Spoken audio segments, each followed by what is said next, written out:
La maison du mal. Dans un vieux quartier oublié, les anciens parlaient souvent d'une demeure étrange, à demi enterrée, comme avalée par la terre elle-même. Ils l'appelaient la maison du mal. Les vieux disaient toujours: n'entre jamais là. Ceux qui y vont, ne reviennent plus pareils. Mais un jeune homme de 18 ans, Nolan, refusait de croire ces histoires.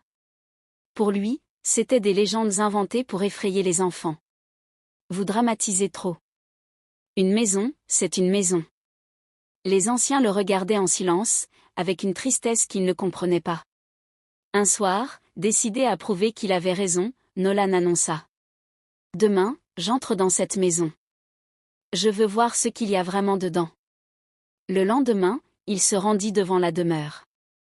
La terre semblait vibrer autour du toit enterré, comme si quelque chose respirait dessous. Mais Nolan, fier, descendit les marches jusqu'à la petite porte sombre. Il poussa la vieille porte en bois. À l'intérieur, l'air était glacial. Une odeur de terre humide, de fer, et de quelque chose de vivant flottait dans l'obscurité. Les murs étaient couverts de fissures étranges, comme des veines.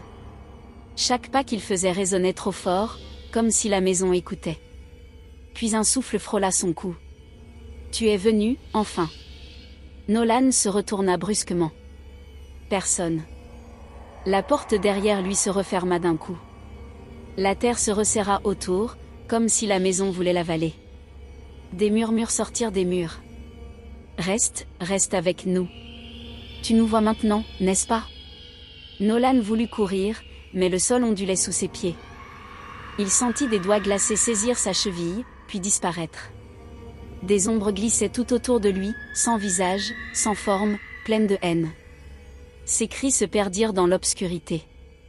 Le lendemain matin, à la surprise de tout le quartier, la porte de la maison était grande ouverte. Devant, juste au bord de l'entrée, Nolan était assis, immobile. Ses vêtements étaient déchirés, pleins de terre. Ses mains tremblaient encore. Et ses yeux, complètement vides, comme s'il regardait quelque chose que personne d'autre ne pouvait voir. 3 habitants s'approchèrent de lui. Nolan, qu'est-ce qui t'est arrivé? Tu nous reconnais? Parle-nous, garçon, qu'est-ce que tu as vu là-dedans? Mais il ne répondit pas. Il fixait un point invisible devant lui, la bouche entr'ouverte, respirant difficilement. Quand l'un d'eux toucha son épaule, Nolan sursauta violemment et recula comme un animal traqué. C'était clair, quelque chose en lui s'était brisé. Les jours suivants, Nolan n'était plus le même.